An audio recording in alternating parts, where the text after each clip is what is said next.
was going to say too, this conversation is for anyone that's stuck, like stuck in that spiritual numbness, stuck in anxiety, stuck in depression, just stuck with like emotional eating and not knowing where to go next. And they just kind of feel literally stalled and stuck.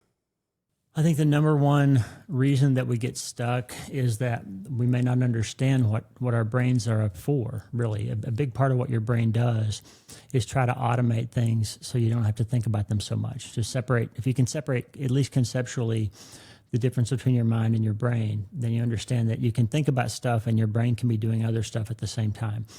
And so one of the brain's constant functions is to try to offload things so you don't have to think about as much by automating them. And the way it does that is creating these literal structural connections called synapses, as you know, between neurons and groups of neurons.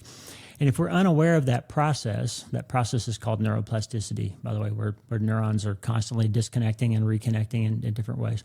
And if you're unaware that that's happening, if you believe that your life basically is the product of how your brain works, and you don't think that you can do anything about how your brain works, then you can begin to feel stuck because you think that the way that you are, the things you think, feel, believe, and do, you think that's because of what you've gone through or because of the genes that you inherited or because of the family you were raised in and all that. And in fact, everything about how we are is related to this process of how our cells are connecting in our brain constantly. And once you learn that, and that you can change those connections by changing the things that you repeatedly think about and they're things that you habitually do, then you can flip that control lever and all of a sudden you can become in charge of those processes instead of a victim of them. So we start to feel stuck when we're unaware of the incredible agency and power that we actually have to sort of write a new brain for ourselves from thought to thought.